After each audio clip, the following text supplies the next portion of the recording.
Je reçois aujourd'hui, à titre d'auteur, car mon invité porte plusieurs chapeaux, Sarah Berthiaume, qui nous parle de sa pièce « Antioche », publiée aux éditions de Ta Mère et présentée à la salle Fred Barry du Théâtre Denis-Pelletier jusqu'au 25 novembre, mais on annonce déjà une supplémentaire le mardi 21 novembre à 19h30. Merci infiniment d'avoir accepté l'invitation. Ça me fait plaisir. Là, les gens vont me dire, oui, une supplémentaire à 19h30, comment ça se fait? Ça joue jusqu'au 25, mais c'est parce qu'avec le Théâtre Bluff, ce qu'il faut préciser, Sarah Berthiaume, c'est que ce sont normalement des pièces présentées pour des plus jeunes. Oui, donc le Théâtre Bluff, qui est une compagnie basée à Laval, elle fait du théâtre qui se spécialise pour les adolescents. Donc, c'est du théâtre pour ados. On essaie de faire des pièces qui rejoignent le grand public aussi. Donc, c'est des pièces pour tout le monde, mais c'est sûr qu'il y a plusieurs matinées qui sont données pour des groupes scolaires. Puis, donc, c'est pour ça. Ils ont ouvert une supplémentaire pour le grand public à des heures un petit peu plus faciles pour tout le monde de se déplacer. J'ai adoré votre pièce. Je vous suis depuis longtemps. Vous êtes toute jeune et je trouve que c'est une idée vraiment ingénieuse que d'avoir associé votre nom à celui du Théâtre Bluff, parce que oui, ça va plaire à des jeunes, j'en suis convaincue. Avoir du temps, je reviendrai voir tout de suite votre pièce, mais avec un public plus jeune, oui, parce que je suis convaincue que ça leur parle du début à la fin. Oui, c'est passionnant. C'est toujours passionnant de voir une pièce pour ados avec le grand public, puis après avec des groupes pour adolescents, parce qu'on voit qu'est-ce qui les fait plus réagir. Puis aussi, les adolescents, c'est un public souvent très franc. Ils ont l'honnêteté de leur âge, disons. Donc, on sent tout de suite les réactions, on sent tout de suite quand ils aiment, mais on sent tout de suite quand ils aiment pas aussi. Donc, c'est un public assez brut quand on écrit. Ça l'influence beaucoup l'écriture. On peut pas se permettre de longueur, on peut pas se permettre de demi-teinte parce qu'on sait que si ça les ennuie, ça passe pas. On le sait tout de suite. On le sait tout de suite, voilà. Autre belle surprise aussi, c'est de retrouver le metteur en scène Martin Fauché à vos côtés. Il y a une très belle synergie entre vous deux parce que vous aviez travaillé en sa compagnie en 2013 pour Yukon Style que vous aviez présenté au Centre du théâtre d'aujourd'hui. Je ne sais pas, il y a quelque chose qui se passe entre vous deux. C'est comme si vous vous compreniez parfaitement. Oui, c'est une belle complicité artistique, Martin. C'est un ami, mais c'est aussi un metteur en scène.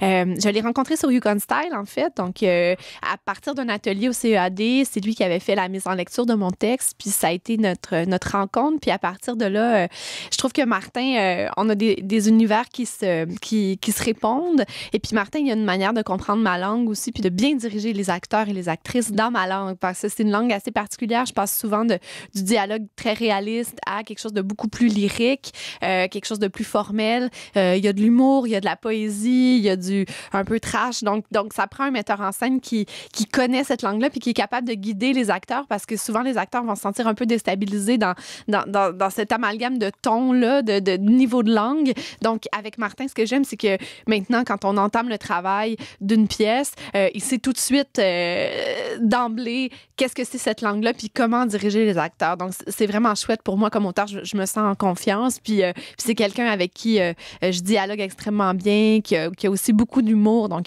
c'est une vraie grande joie de le retrouver dans ce cadre-là. Et ça se sent sur scène. Nous le recevons de cette manière-là. Le Théâtre Bluff présente pour la deuxième fois, parce qu'ils sont en résidence à la salle Fred Barry, une autre pièce que j'avais adorée aussi, Les Haut-Parleurs de Sébastien David, un jeune talentueux. C'est incroyable ce que le Québec a de talent. D'ailleurs, la preuve étant, peut-être que vous n'avez pas le temps d'aller au théâtre en ce moment, mais il y a un phénomène, j'ai rarement vu ça, moi qui vais beaucoup au théâtre, 4 jeunes femmes en même temps, dans des salles différentes. Et j'aimerais juste au moins les nommer, les pièces. Dans Le Chant amoureux de Catherine Chabot jusqu'au 25 novembre à l'Espace Libre. Savoir compter de Marianne Dansereau jusqu'au 1er décembre à la salle Jean-Claude Germain. Et Filles en liberté de Catherine Léger que nous recevrons la semaine prochaine jusqu'au 2 décembre à la Licorne. C'est extraordinaire comme phénomène. Oui, tout à fait. L'année passée, il y a eu quand même beaucoup de discussions autour de ça, le manque de présence féminine au théâtre. On est dans un groupe, en fait, les femmes pour l'équité en théâtre, qui ont beaucoup parlé dans les médias et tout pour faire état de ce manque d'écriture féminine. Donc là, c'est comme si le milieu un peu s'était réveillé cette année, puis c'est tombé vraiment que mardi dernier, on avait vraiment les 4 premières, quatre jeunes créatrices en même temps. Donc on est très contente, c'est super. Après, il faut que ce ce soit... ce qu'on dit beaucoup, c'est qu'il faut que ce soit un mouvement qui dure, en fait. Il ne faut pas que ce soit une mode pour cette saison théâtrale, mais idéalement, ce serait quelque chose qui perdurerait, qui serait pérenne pour les prochaines saisons théâtrales. Mais on est très contentes. Les 4 filles, on s'est vues pour plusieurs entrevues et tout. On va voir le travail des unes des autres. Puis c'est vraiment, je pense, une bonne nouvelle que des écritures de jeunes auteurs trouvent leur place là, sur des scènes professionnelles. Alors vous, Sarah Berthiaume, vous aimez, à ce qui paraît, Antigone depuis toujours. Vous dites même dans le programme que dans toute l'histoire du théâtre, c'est même votre personnage préféré. Expliquez-moi ça. Qu'est-ce qui vous intéresse tant chez cette femme qui a été emmurée il y a 2500 ans? Antigone, moi, je l'ai rencontrée dans mon école de théâtre. Moi, j'ai une formation de comédienne. J'ai étudié à l'option théâtre du collège Lionel Groux. J'ai fini en 2007. Et puis, ça a été vraiment, je dirais, le personnage qui m'a suivi pendant tout mon parcours. C'est elle qui a été... J'ai fait une scène de l'Antigone de Hanouille pour ma scène d'entrée, en fait, à la fin de ma première année. Et puis, j'en ai fait une pour Mikatsu à la sortie. Donc, c'est vraiment le personnage qui m'a suivi, qui m'a collé à la peau pendant toute ma formation. Antigone, c'est un personnage qui a été créé par Sophocle il y a 2500 ans. C'est une des premières héroïnes de tragédie. En fait, c'est une des premières femmes qui donne son nom qui a une tragédie éponyme. Et puis aussi, elle est très jeune. Ça, c'est une des premières héroïnes adolescentes parce qu'elle a quelque chose comme 16 ans. Là. C'est vraiment une toute jeune femme qui... c'est la fille d'Édipe qu'on connaît, Édipe avec les yeux crevés et tout et tout. Et c'est l'archétype de la révolte adolescente. Donc, elle va vouloir enterrer son frère. Son oncle Créon va lui interdire, va faire un édit à la cité pour interdire qu'on fasse les honneurs funèbres à son frère qui a trahi la cité. Et puis Antigone, elle va décider que la loi des dieux et la loi de la famille priment sur la loi des hommes et la loi politique. Donc, elle va décider de défier son oncle en l'enterrant, son frère malgré tout. Et finalement, il va être condamné à mort. Et elle va finir par affronter Créon. Et puis, elle va finir par en mourir parce qu'il va l'emmurer vivante. Et puis là, Créon va avoir tort. Lui aussi, ça va entraîner la chute de toute sa famille. Le fils de Créon, sa femme, tout le monde va se suicider. C'est une tragédie, évidemment, donc ça finit extrêmement mal. Je rime. Oui, c'est pas drôle, mais effectivement, donc tout le monde meurt, sauf Créon qui finit par gouverner seul et par être malheureux comme les pierres et à se rendre compte que son orgueil, finalement, l'a mené à sa perte. Donc, ça finit aussi mal pour les deux parties. Mais Antigone, c'est vraiment un personnage beau parce qu'elle se tient debout envers et contre tous. Elle est courageuse, elle est intègre et elle a cette force-là de se dresser contre sa cité. Et puis quand Bluff m'a approchée pour écrire une pièce pour adolescents, j'ai eu envie de leur présenter ce personnage-là, de leur transmettre cet amour-là. Puis je trouve que c'est un personnage qui... Elle n'a pas pris une ride. C'est quand même fascinant que 2500 ans plus tard, on ressorte ça puis que ça parle encore comme si on l'avait créé hier, en fait. Oui. Et en plus de vous avoir inspiré, vous, ça a inspiré de très grands auteurs aussi, dont Jean Anouilh, dont vous parliez tout à l'heure, puisqu'il a publié son texte aussi en 1946. Mais là, les gens qui nous écoutent, Sarah Berthiaume, peuvent dire, mais quel est le rapport? Ça s'appelle Antioche. Oui. Alors peut-être nous mettre dans le contexte de votre pièce et on ne pourra pas trop en dévoiler parce que durant 1h20, on va de surprise en surprise. Oui. Alors, Antioche, c'est le nom d'une ville en Turquie. C'est une ville frontalière entre la Turquie et la Syrie. En fait, le nom de la ville, c'est Ankyata. Aujourd'hui, Antioche, c'est son nom antique. Et c'est le nom qu'elle portait à l'époque de la route de la soie. Donc, c'était la route qui, historiquement, était le point de départ en Occident pour toute la route de la soie. Donc, Marco Polo est passé par là et tout. Donc, Antioche, c'est aussi une ville où les jeunes djihadistes occidentaux qui s'embarquent pour aller joindre l'État islamique, c'est un de leurs derniers stops en Occident avant de passer en Syrie de l'autre côté. Donc, c'est vraiment une ville, pour moi, qui était une ville symbole, un carrefour entre l'Orient et l'Occident, puis une espèce de frontière avant de passer de l'autre côté. J'ai utilisé cette ville-là comme ça. Donc, ma pièce est séparée en deux parties. Je dis que c'est une tragédie en deux actes. Donc, au premier acte, on est dans une banlieue, sans doute au Québec, je la nomme pas, mais on est quelque part au Québec et on fait la rencontre de trois personnages. Donc, Jade, qui est une adolescente, elle se nomme elle-même comme une fille en crise. Donc, c'est une adolescente révoltée contre tout, contre le capitalisme, l'obsolescence programmée, les injustices, les produits Apple, en tout cas, tout y passe. Tout y passe. Voilà, elle est très en colère contre sa société.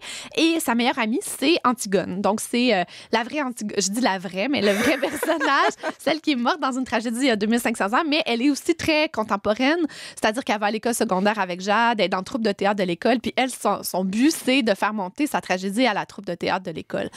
Donc, on a Jade, Antigone, et le dernier personnage du trio, c'est la mère de Jade, qui s'appelle Inès, qui est une femme assez mystérieuse, qui s'enferme dans sa chambre le soir, dans sa maison de banlieue, puis qui a l'air très malheureuse. En fait, on sent qu'il qu'elle a quelque chose avec son passé qui est pas réglé. Donc, pendant toute la première partie, je vais développer un peu ce trio-là avec ce qui les nourrit et tout.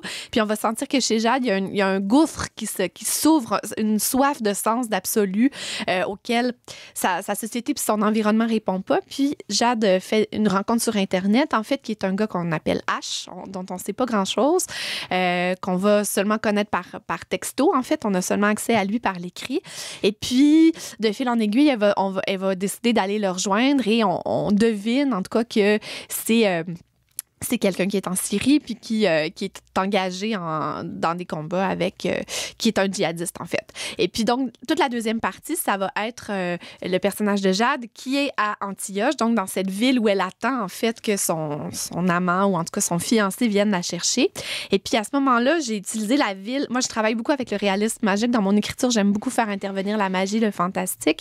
Et puis à ce moment-là, on se retrouve dans une brèche temporelle, c'est-à-dire que on va faire la rencontre du personnage d'Inès qui a non plus 40 ans comme dans la première partie, mais qui a 16 ans et qui, elle, on se rend compte qu'elle est en train de fuir son pays, que je nomme pas non plus, qui pourrait être par exemple l'Iran ou l'Algérie, qui est en train de sombrer dans un régime intégriste, en fait, qui est aux prises avec l'intégrisme religieux. Et puis on sent cette fille-là qui a une soif de vie, une pulsion de liberté, qui a un discours assez féministe, puis qui veut fuir ce régime-là pour pouvoir vivre, en fait, pour survivre. Donc, c'est la mère et la fille qui vont se rencontrer alors qu'elles ont 16 ans et qu'elles sont toutes les deux sur le point de passer de l'autre côté, l'une de l'Orient à l'Occident et vice-versa. Et puis, ça va être cette confrontation-là, dans le fond, dans cette ville-là, dans la deuxième partie. Et après, par la langue, je fais intervenir toutes sortes de choses, les dieux, la catharsis, en tout cas, tout y passe. Donc, c'est comme une espèce de grande purge collective sur ces problèmes-là qu'on a à notre époque, en fait. Précisons deux choses. La première, il n'est pas nécessaire de se souvenir de toute Antigone pour pouvoir bien comprendre votre pièce, parce que vous avez de manière très habile été capable de tout emboîter sans que ça devienne non plus pédagogique. Et j'aimerais mentionner le nom des 3 comédiennes qui sont exceptionnelles. Elles sont formidables. Drôles, touchantes. Alors, Sarah Laurando dans le rôle d'Antigone, Mounia Azazam dans le rôle de Jade et Sharon Ibghi dans celui d'Inès. Vous les avez trouvées tout de suite? Ça s'est imposé à vous, ce choix-là? Oui. En fait, Sarah, je la connais. Elle a déjà joué, c'est le 3e texte de moi dans lequel elle joue. Et puis, je trouve que Sarah, elle a une compréhension de ma langue, un humour aussi que j'adore. En fait, je la trouve formidable. Donc, pour Antigone, j'étais sûre que je l'ai écrit en pensant à elle, vraiment. Sharon, je l'avais rencontrée aussi, je la connaissais comme comédienne. Donc, puis on cherchait une comédienne qui était capable à la fois d'incarner une femme de 40 ans puis une femme de 16 ans. Puis Sharon, elle a cette versatilité-là. En fait, on y croit dans les deux cas. On lui met un petit tailleur, puis elle fait son âge. Puis après ça, on lui met un kangourou, puis elle peut avoir 16 ans sans problème. Et puis Mounia, en fait, on a fait des auditions, puis Mounia est ressortie pour jouer Jade. On l'a découverte.